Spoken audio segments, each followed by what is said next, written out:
Welcome back to another episode of Let's Just Talk, where we dive into the journeys of creatives making waves. I'm thrilled to introduce today's guest, Davon Smith. Hello.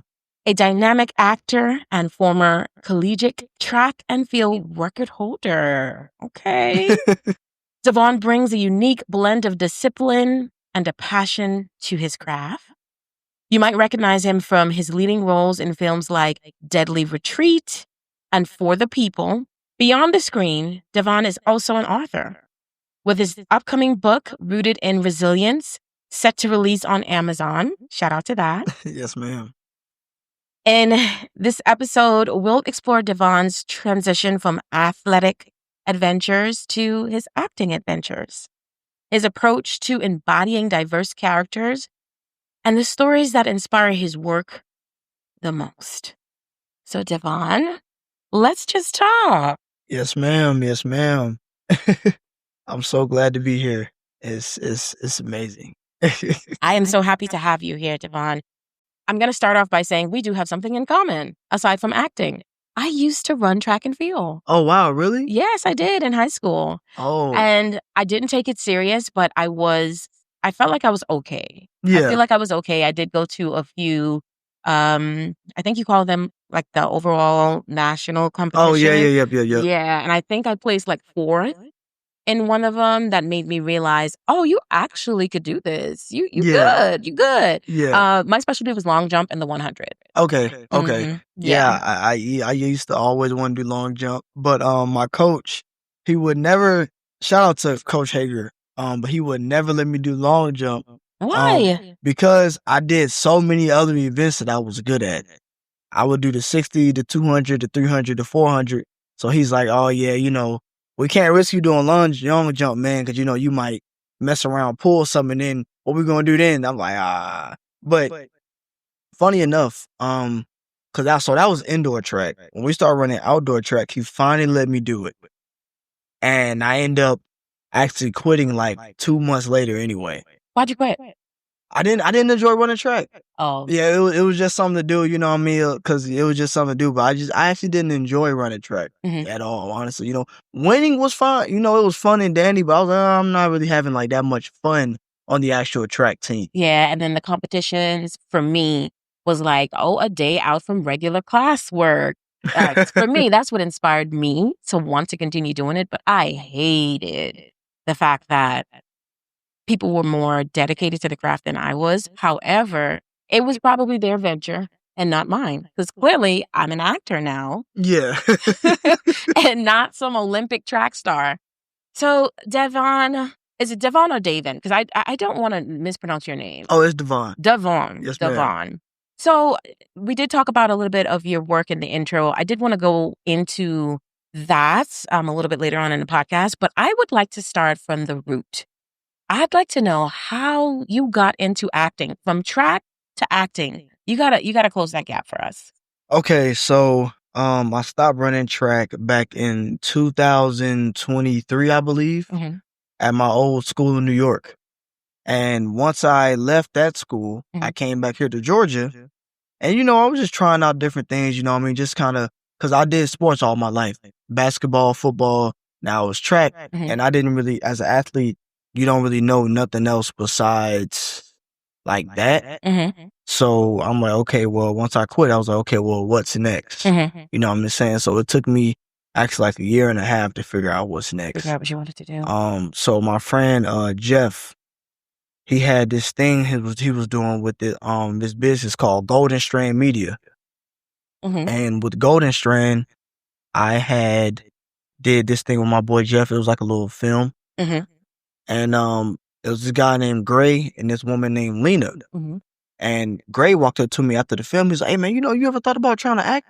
I'm like, actually, no, I haven't. I was like, was that your real response? Yeah, that's my actual response. I said, no, I've never thought about it, honestly. He was like, sure, you want to take it serious, you should start doing it, because for a person who never acted, you actually held your own here against other actors. I'm like, okay. And May 9th, 2024 is when I started. And I've still been going, so. Dang, that's what's up. But people always look at someone that had a very competitive or sportsmanship mindset to be more likely to be successful. And they actually look at that in corporate. Like if you are competitive, if you're, you have that sportsmanship mentality, that's teamwork, that's a good foundation to have. I think that's a great start for your acting career.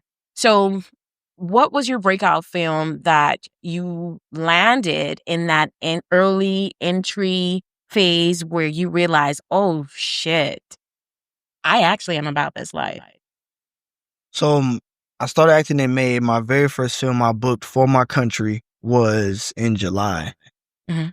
And on set, it was so much going on that I ain't Mhm. know. It was like, two cameras in front of me because I was the lead, and I got to be there every single day as the lead, Mhm. right? And it's like 20 other people behind the camera holding boom. You got the sound. Yeah, you speak up with me. I'm like, there was a lot of people in here right now. That's my first time like on a real deal set, right? That didn't feel intimidating? Actually, no, it didn't, because I went about it the same way I went about track. I never ran track before until I got to college. So when I stepped on, nervous for what? I never done it. So it's like, if I fail, I never done it. So I'm trying to learn. Right. So there, I wasn't intimidated, and I'm still not, because I'm still trying to learn. So it's like something new. So I have no reason to be scared, but it was a lot of people just standing. You know what I mean? So I'm like, okay, I gotta try to do a good job here. You know what I mean? Not mess this up.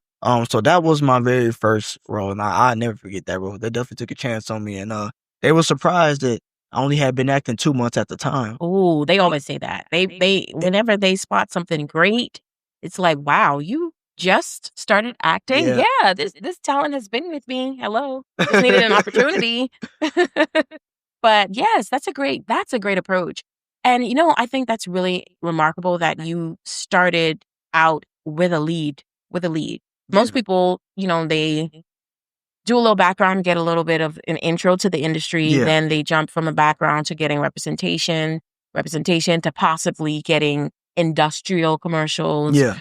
After industrials, co-stars, Mhm. and then up and up. You jump straight to a lead. That is a clear sign that no route is the same per actor. Yeah, yeah. And it was funny. I was doing background as I was, shooting the film. I was doing background work. I'm like, okay, I'm just curious on what this background work is about. And they're like, oh, I get money for just standing there? I'm like, okay, bet. So I'm gonna go and do this. I did 3 background things. The last one I did, and this was the time where I said I would never do background again. So I was on the set of BMF. Everything was cool, 8-hour days or whatever. I'm all about making free money, but I'm like, okay, well, I really want to get seen on camera here, whatever. So they didn't call me in until the 8th hour. So I'm sitting there for 8 hours. Now remember, everyone else got called besides me. Okay. I got called in for a different role. They switched it up on me the day of. I was supposed to be a bartender. And it was like, you know what? Nah, we're going to have you do something else. We're going to have you playing the slots on the slot machine or whatever, because it was like casino scene. I'm like, okay, cool. So yeah, I sat there for 8 hours. People walking past me. I'm like, when I'm supposed to go in there? Oh yeah. So they come back 8 hours later. What are you doing here? I'm like, what do you mean? I'm waiting on. Oh yeah, we forgot about you, man. Yeah. Oh my gosh. So they called me in and they're like, yeah, man, you're right here in the slots. The slot was dang near outside of the prop house, the fake house.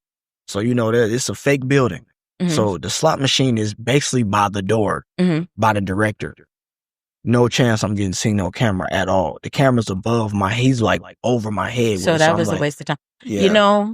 I don't want to discourage anyone by saying this, but to each its own. And I feel like every situation is different, because some people may want to start off with background to build the courage to act. I never had that mindset, because I always felt like I just needed proper industry coverage by way of a manager or just an agent. And I know that I would be able to get in front of the camera. So I actually have never done background work. Yeah. And I think once or twice, a friend of mine was like, oh, it's quick money. And I didn't like the idea of just being on set for 12 to 13 hours, maybe. Yeah. And you don't speak. You're not the primary character. And I guess that was just me seeing my future before my future even came to Yeah. pass. But I just, I never, saw myself getting into background work because I also already had some insight on how the industry works. Yeah. So I felt like I don't have to go into the background phase to try to get that. But on the other hand, you have people that are like, I went on background and casting director loved me so much. They wanted to introduce me to an agent for representation or to be bumped up to a speaking role. Oh, yep, yeah. My acting mentor, George Lott, that happened to him. He was in Little. He was background at first, and they're like, you know what? We're gonna put you in the scene. Yeah, he was in the movie Little with Regina Hall, or was it Jenna King? I always mix them up. I think it was Regina Hall. And so and there's definitely some other background actors, a couple of friends I know that same thing happened. They got bumped to a speaking role. So I don't never, like I say, I just had a bad experience. So I'm like, okay, I can't do this anymore. Yeah, to me, I'm not saying that it is a bad idea. What I am saying is that to each his own. Yeah. Everybody's story is going to be different.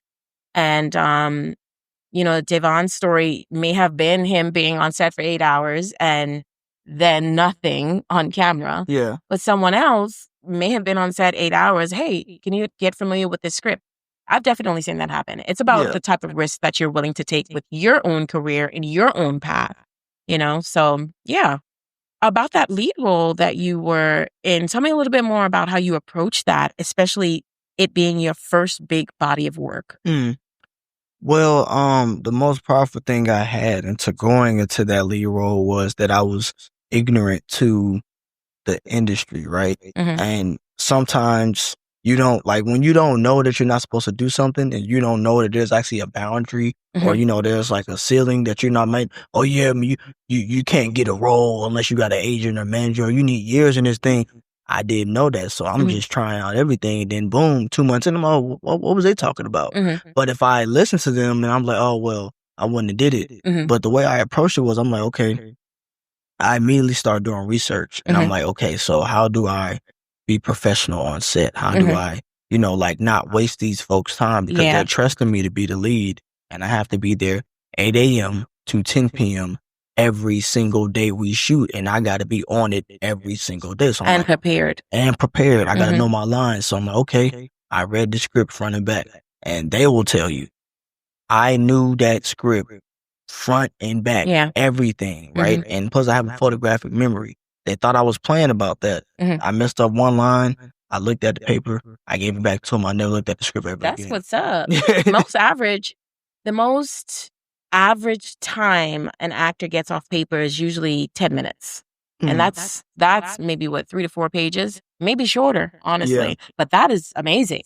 That's a skill. That's a technique right there. Yeah. And so I just approached with just a lot of professionalism, because I was big on not wasting these people's time. I'm like, okay, I actually don't know what I'm doing, but I'm going to try. Right? Because I'm going to try. So I'm going to need a lot of direction, because acting is a skill, and you do need, when that film comes out, it's going to be very clear that it's a big difference from then and now. And that's why I low-key hate that I took a lead role, because I auditioned for the supporting role, the funny guy and all that, right? Because I'm a funny guy. So I'm like, okay, that's going to come more natural if I do that. And it's like, hold on, wait, you were so good.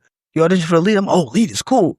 Once we got into it, I'm like, and once I start, progressing, I'm like, oh shit, I should never took that role, because when that comes out, because I say nothing I have has come out yet, because it's all happened. Like, I got 3 movies in like the last 6 months, so nothing I have. That's how it happens. You know what I mean? Nothing I have has come out yet. So when that comes out, and I mean, they're gonna think it's new. I'm like, no, that's old. I mean, the most important thing is that they see that you're diverse. Yeah. So when it comes out, it's going to be, oh, okay. When the other comes out, okay. Yeah. Okay. And just that's what's most important. You don't want to seem flat in every single performance that you do. You want to give diversity. And then as for approaching the actual audition with the mindset that you were funny, I feel it's not even up to you to decide where you are placed in that film, unless it's yours. Unless it's yours, unless you have a vision specifically for the character that you want to bring to that, you have no control over that. Because you can audition for the role of a comedian and they don't see you as the comedian. They can see you as the lead, the heartthrob. Yeah. That's a fact. I'm starting to learn that. Most people don't actually go into a film what they want to do. Yeah. I was discussing on the previous episode, I believe, with Anthony at Lockhart, and I was saying to him that I would never in a million years I would think that my roles would lead me into a villainous antagonist character, but that is how I'm seen. Yeah. That is not how I am in real life. But look at Viola Davis. The amount of things that she's played, and she's such a sweetheart in real life. Yeah. Yes. Such a sweetheart. I just think that shows diversity. And the more opposite you are from what you're seen to be, I think it tells just how great of an actor you can be.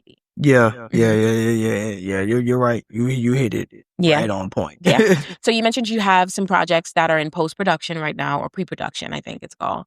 And tell us a little bit about that, what you can tell. You can be discreet. So I got booked for another lead role probably around December, called Daily Retreat by DTC Productions. And it was fun. It was like, horror movie. And I was playing the character as the more comedic type, comic relief type character. So I was real comfortable in that role. I'm like, okay, cool, you know what I mean? And it was a lot of fun. And I can't really go in too deep to it, but she did call me last week, and it should be out soon. But it was really cool, and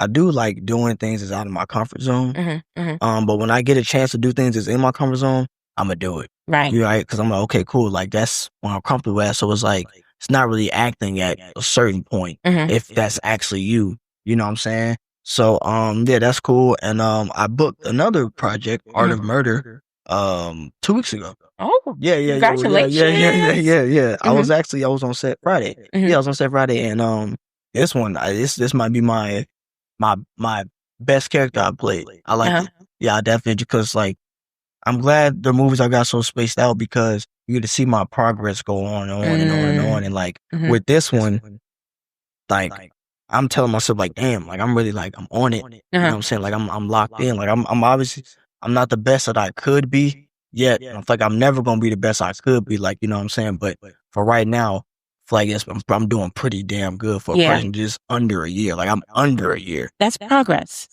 And it's really not even common for an actor to book that much in a month.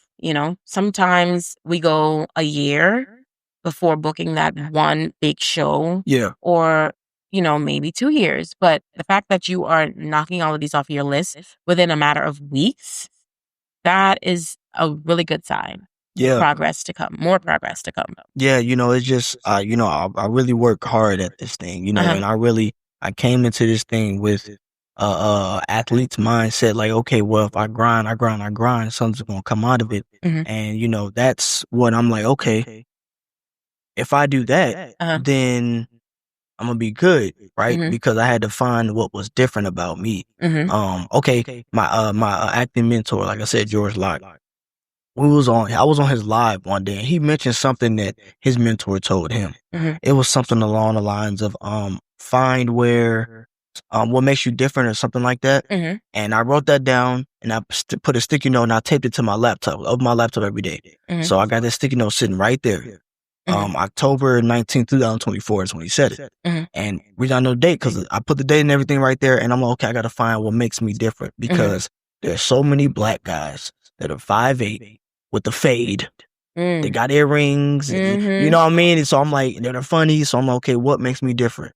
What's gonna make me different is that a lot of these guys, they're sleeping, right? I gotta have that, you know what I mean, that dog in me. Okay, I gotta go out there and go get this. Like, I gotta, like, I'm not waiting on the agent to submit me. I submit for 20, 30 things every 2 days. Oh, goodness. Because I mean, like, you paid a little $10 on active access, it's free to submit. So I can submit as much as I want to. So I'm submitting to everything. Because why not? Like, I'm not going to wait for a agent to wait to submit me. You know what I mean? Now, usually, are you with it?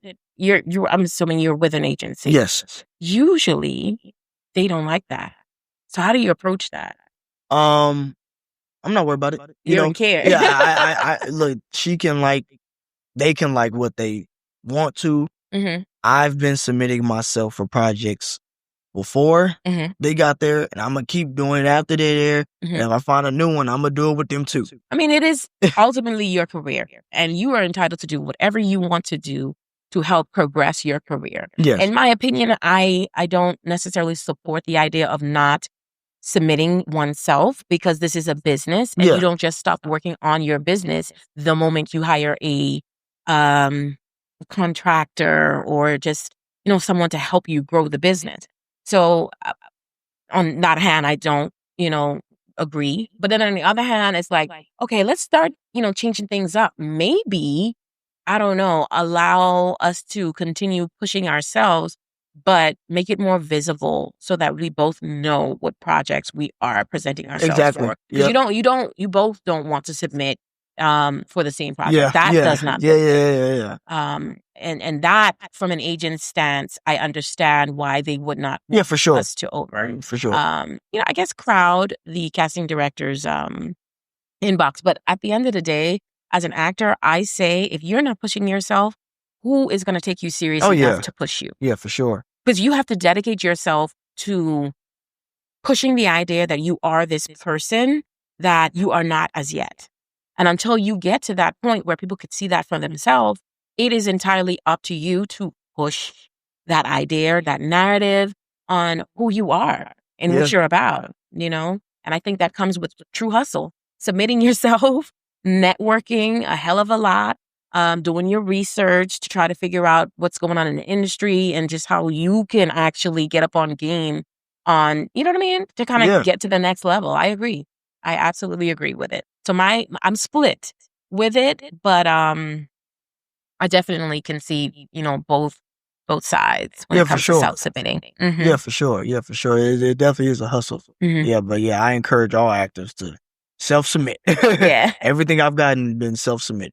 So what keeps you motivated? Obviously, those, you said 30, you submit about 30 to 50 a day. You got to be motivated by something to do that.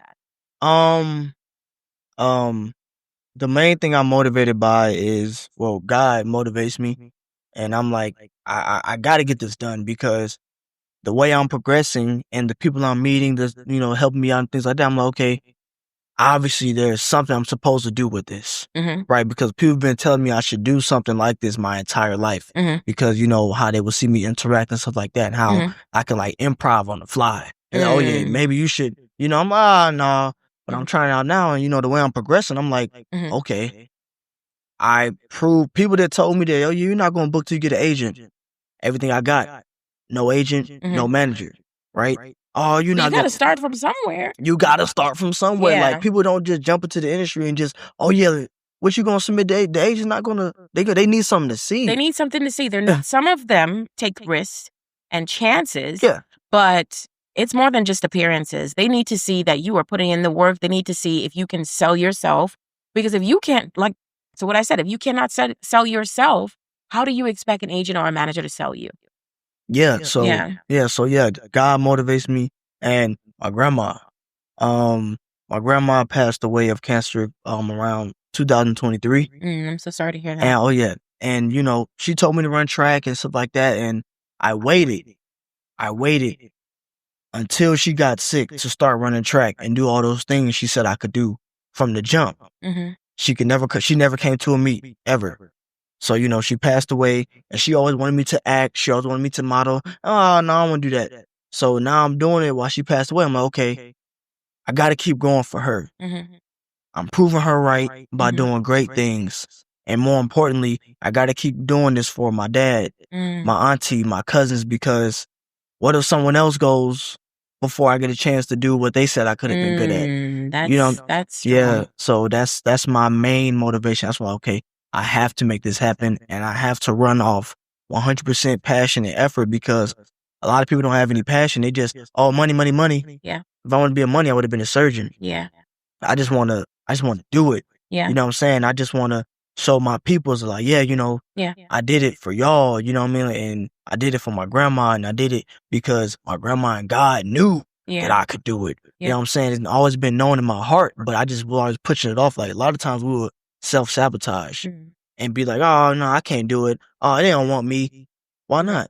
They want somebody. Why can't it be you? Yeah. You know what I'm saying? So that's my main motivation is I'm trying to get after it, and I'm trying to do it before someone else goes, before I do what I told them I'm going to do. That is very admirable. Yeah. And I think your why is a really strong why.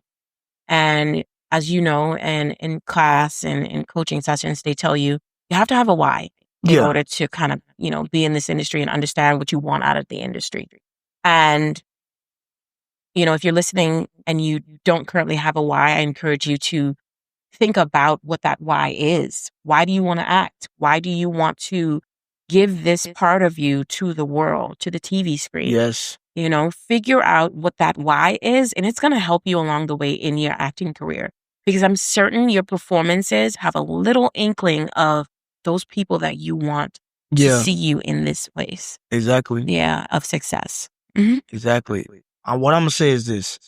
Do not wait for that one person that motivates you more than anything in life to leave for you to finally wake up and start doing all the things they told you could do. Because that's what I did, and I'm going to regret it every single day.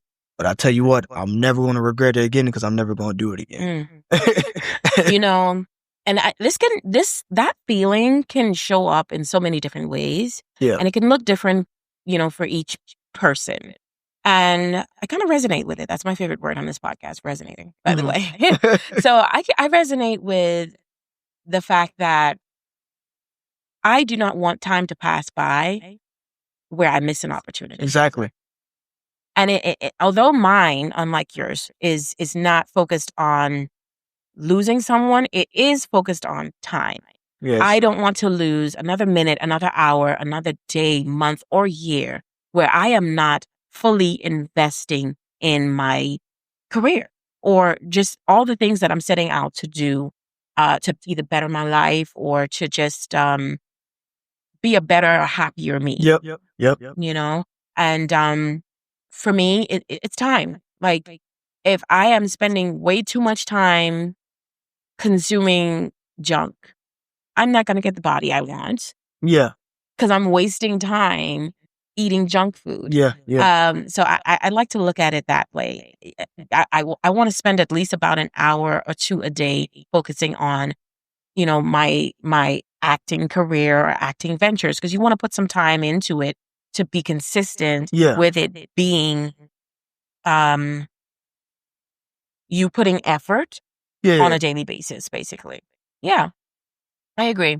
So how do they feel about the bookings now? Obviously, how do you feel with informing them that I just booked this? How do they receive that? How do they feel about it?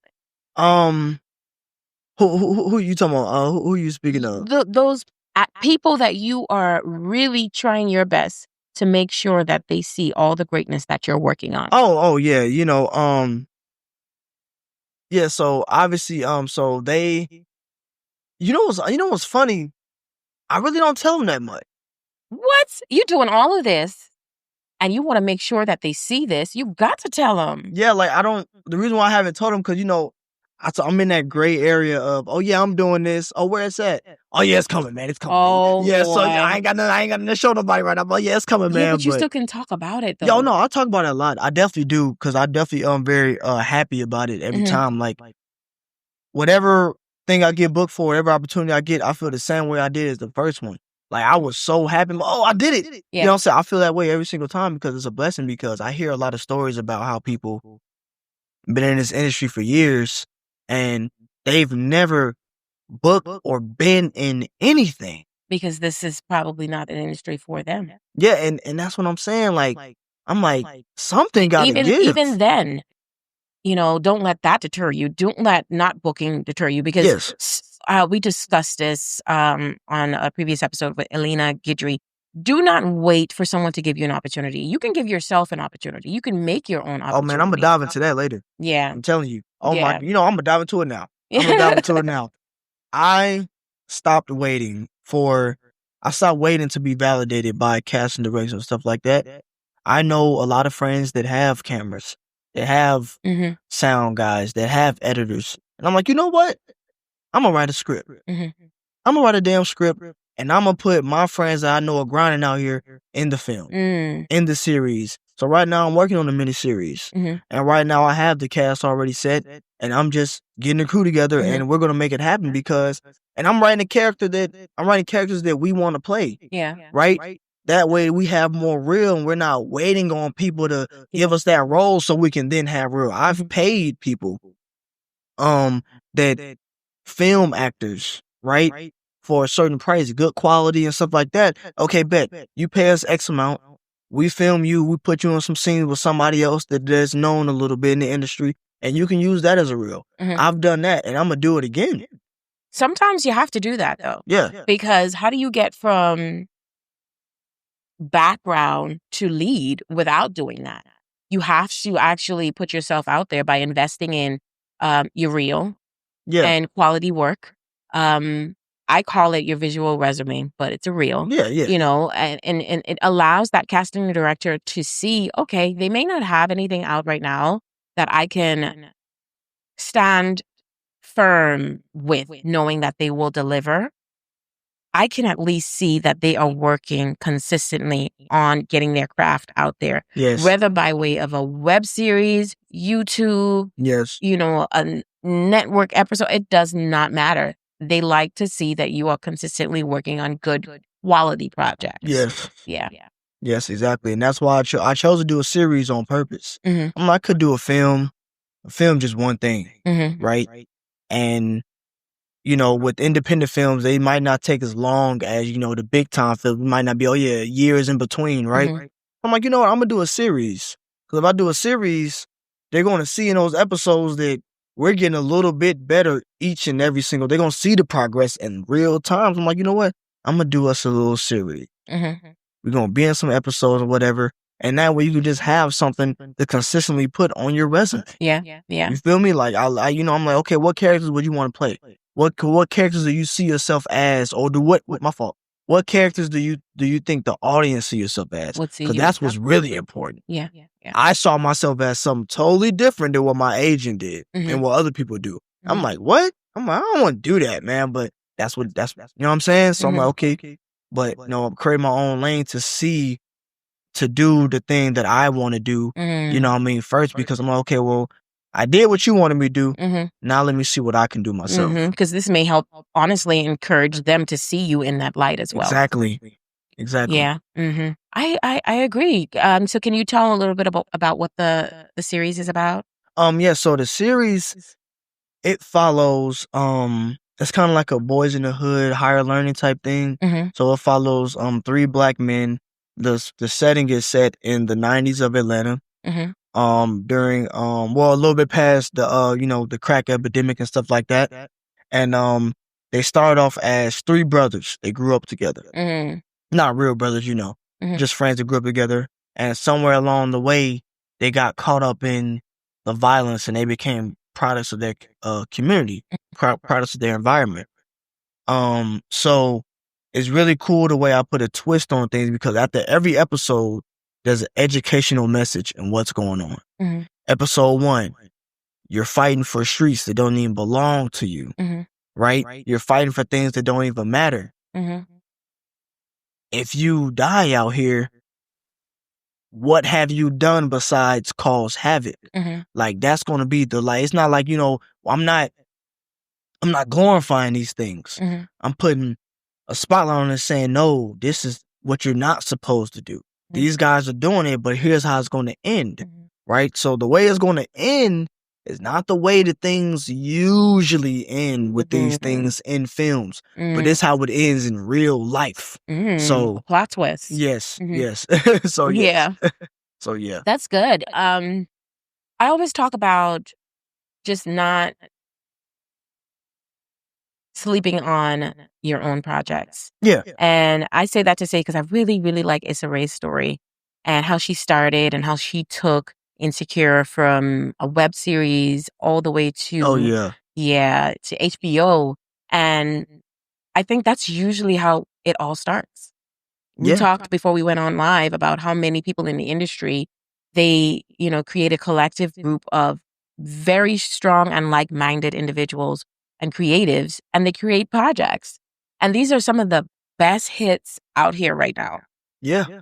Yeah. And you know, a lot of people don't notice, especially as people that are new actors that don't try to understand the business side of things. They don't understand how powerful that is. Like, you can't have a crab in the barrel mentality. If you have a crab in the barrel mentality, you will be the last crab in that barrel, right? You have to get community. Let's help each other out rather than me just trying to get out alone. Because if you're new, you don't know nobody. Yeah. You don't know anybody. So your best bet is to try to build or find that community for you, right?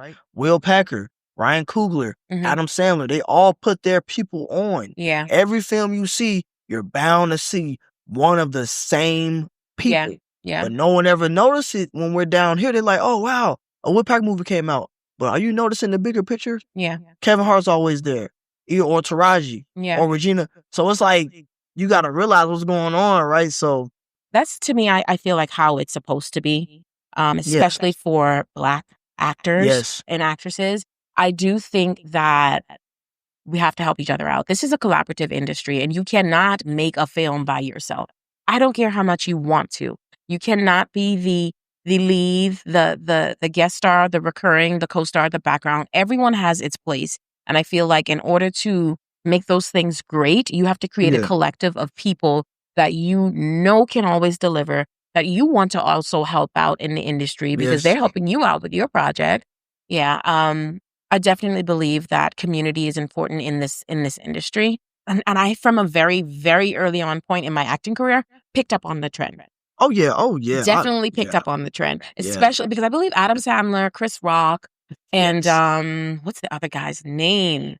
I think Cat Williams as well. I believe they're all friends. Yeah. Prior to their breakout films, they were friends that were in the industry hustling. Yeah. And that's what it's like in Atlanta. Everyone has a community that they're involved in. You may see some actors possibly do what do you call those comedies that they do on social media? Oh, the skits? Yes. You'd see most of them get together and work together. Oh, yeah, That's how it works. Yeah. That's actually one of the key formulas is getting together and working together so that you can consistently put out good quality work while helping each other out too. Yeah. It's very important to lend a hand or take a hand when it's being lent to you. Right. I get it. We all want to get there fast. And once you're there, you got to go alone. Yeah. And I'm not going to lie to you. Once you get there alone, you realize you're alone. Yeah. And it's very hard to look back to try to find genuine people now go on this journey with you. You don't want to find people when you get to that point. Yeah. You want to already have your community when you're there. Oh, you'll know that they're genuine. They knew you from, what do they say, the ground up, bottom up, whatever. Yeah. Like, I think that's very important. And it's actually one of the things that I set out to do this year as an actor is to network and be more involved in community events and supporting each other. I told you last night I went to a friend's movie screening just to support. I had no involvement with the film, but I felt, supporting these individuals that are putting their heart on the line is just as important as booking. Yes. Me, my friend Cameron Miles, and my friend Daniel Jefferson, we actually had an event last night, our first event, Beyond the Frame, where we do the same thing. We want to get somebody that are people willing to listen to and gain knowledge from, and it's a community thing, right? And the thing different about us is we're not trying to break your pockets, right? We're trying to get you here to get this information because it's going to be very beneficial, and it's very good to have a friend they got a strong phone. They can call people. Yeah, I think so. Yeah. You know what I'm saying? Because he's done it for me. So I know he'll do it for y'all. Y'all just got to put the time in. He got to see y'all working. Yeah. And that's the thing. Anybody we get on our platform, we want people to feel like they're at home. We want people to feel like they can talk to them. We don't want nobody to feel like, oh yeah, they're too high for me to talk to. Like, no, we're not doing that over here. It's about community. Definitely make sure that it aligns, obviously, but you're never too high, you're never too low. Just to communicate and network or just work with each other. Either you can or you can't. There's no in between. Yes. In between that, I have a cousin that always says to me, and she's not even an actor. I think so. This saying goes for creatives and for regular, your corporates, your entrepreneurs. I feel this statement goes to that. You have to make sure that you have a strong black book. I'm not talking about dating.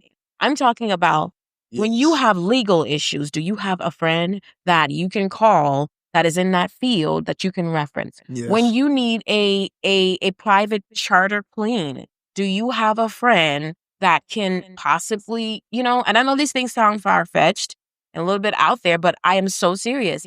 And it's not intentional.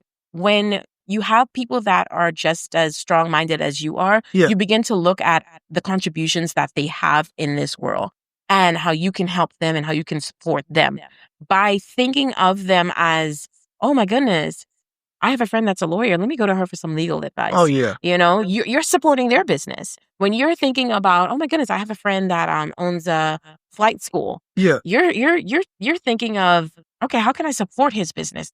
Versus, oh, I just want to reference this person because they have, this stuff. No, it's the same for every industry. You have a friend that's a director. Let me talk to him because I want to create a web series or a mini series, or I want to pitch to a network. Let me talk to him and see how this process looks and how I can go about learning from them. Like you said, your mentor, George Lott, you have probably looked up to the things that George has accomplished as things that you would like to someday accomplish as well, correct? So with that being said, and I think George directs as well, too, right? So you're looking, at it as though, okay, now I got a friend that directs. I can reach out to my friend and find out, how to possibly be better in this area.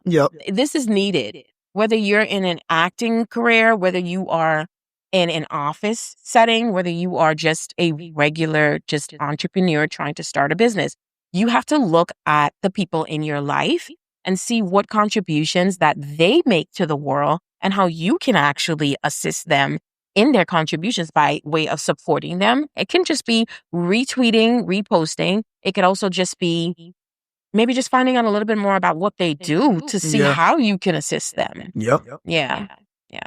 That's a fact. That's a fact. That research, and then like you just said, figure out how you can bring value to them and make something happen. Yeah, because that's what networking is. Your net worth. Your network is your net worth. Did I say that right? No, I think you said it right the first. Your net worth is your.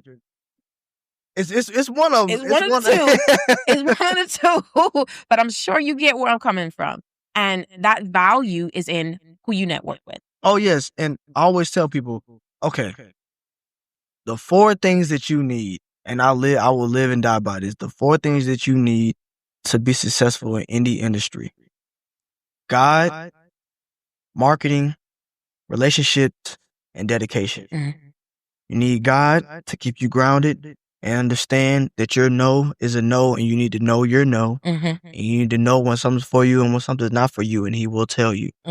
Marketing, market yourself. Market yourself. Or find people that's going to do it for you. Relationships. Build these relationships. Build community.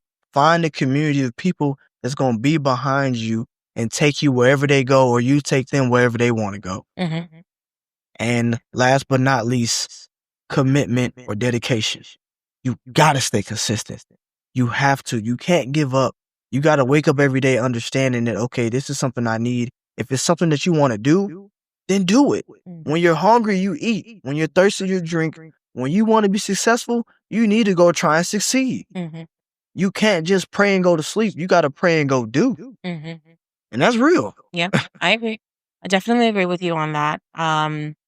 what I'm getting a lot from our conversation is that I'm going to title this episode just The Hustle of Getting Out There. Yeah. Because you're talking a lot about just finding ways aside from waiting on your yes to get out there. Yeah. And that's something that we all know all too much about.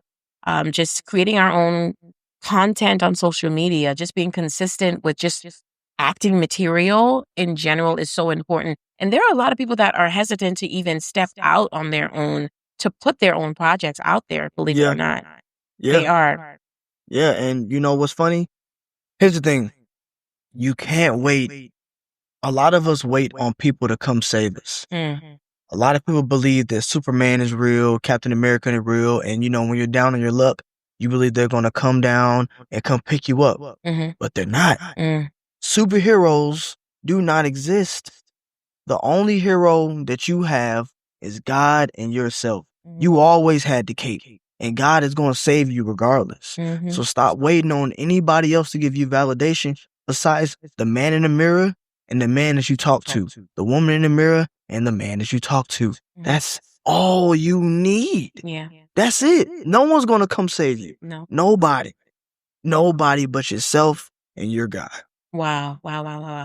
That is very strong. I mean, he's just knocking us out with a lot of good motivation in this episode because it's needed.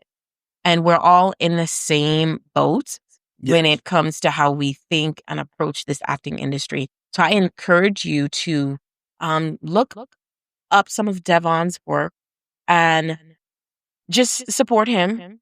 Please. And then also we'll be watching for your upcoming debut. Please do. Because when it airs, I know you're going to be all over social media. What? Could not wait. Yes. You can exhale. Let people know you made it past the cutting room floor. Very excited for you and in full support of those projects to come. And I look forward to hearing the progress that you'll be making within the next year. Yes. So, with that being said, I like to kind of wrap things up by doing a little game that I like to call rapid fire. Okay. So I'm going to ask you 3 questions. It's like improv. I don't need you thinking too hard. Just go. Okay? No problem. So are you ready? Yes. Okay. Who would you like to work with? Wesley Snipes, Eddie Murphy. Bernie Mac passed away, but Bernie Mac was definitely that's my favorite comedian. Yeah, favorite comedian. Wesley Snipes, Eddie Murphy, Jonathan Majors. Okay, I love. He's really talented. Yes. It sucks what happened to him, but what happened. So obviously we can't be biased with what we don't know much about. Yeah, but he's a really good actor. Yeah. Obviously Viola Davis, Denzel. Those things go without saying, of course. Yeah. And I think that definitely my number one list would definitely be Eddie Murphy though. Eddie Murphy. Yeah, definitely for sure. What do you do to prepare for set? Well, things I do is I go over the script one last time just to make sure I got everything in order. And I usually would isolate myself from everybody because, everyone's talking about different things and people are laughing and I'm all about having a good time. But, I got to give myself a chance to lock in because if I'm not locked in, then I will definitely just get to talking with everybody else and forget what we're here for. So I have to, move myself from the environment, just isolate myself and understand and get into that character. And last but not least, what is your dream role to play? My dream role to play is... Honestly, my dream role to play is it's 2 roles, actually. It's either someone that's in civil rights. Yes. I can see you playing Malcolm X, especially with this dude. Yes. Someone's in civil rights. Or, honestly, I want to do something with a uniform. Army, Air Force, something like that. Because I've always thought I had that type of look to me, I'm like, I really want to do something like that. But definitely number one will be somebody in civil rights, because I believe so much of the stuff that all of those civil rights leaders talked about. And I do my research deeply. So I think I would know. I think I would, definitely want to dive into that role. Wow, Devon. What an inspiring story that you told today. From the track to the stage and now onto the big screen. Yes. And the bookshelf. Yes. We didn't talk much about that, but I did want you to let listeners know where they can find that link, or just that debut date of the book, where they can follow you on any social platforms. So you can follow me on Instagram at the Davon Smith. Where you can find the book at. So the book will be released, I'm looking at July 30th. I'm going to release the book. I'm still making some revisions to it and things like that. But yeah, definitely July 30th. Okay. And can I say one more thing? Yes, you can. So really fast, if you don't take anything from this interview, please take this. And please understand that procrastination is a thing. And I understand that. But understand, as long as you have yourself, as long as you have God backing you, which you always will, the one thing that you will always have is God and yourself, no matter what. Those two things and those two people are never leaving you. As long as you have that, put that project out. Write that script. Do what you want to do. Listen to God. Listen to yourself. Take your best judgment. Go with your gut. And most importantly, don't listen to nobody that's telling you not to do it. Mm. Wow. Your journey reminds, I think, us all that passion and perseverance truly go hand in hand. Yes. I really enjoyed our talk today, Devon. Me as well. If you haven't already, be sure to check out Devon's upcoming projects and keep an eye out for his book, Rooted in Resilience.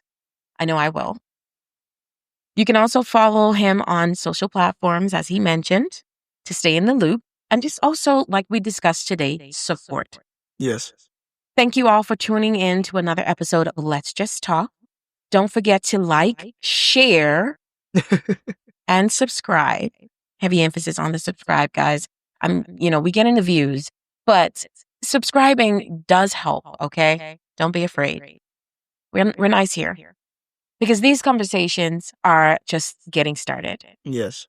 Until next time, stay bold, stay curious, and always, let's just talk. Yes.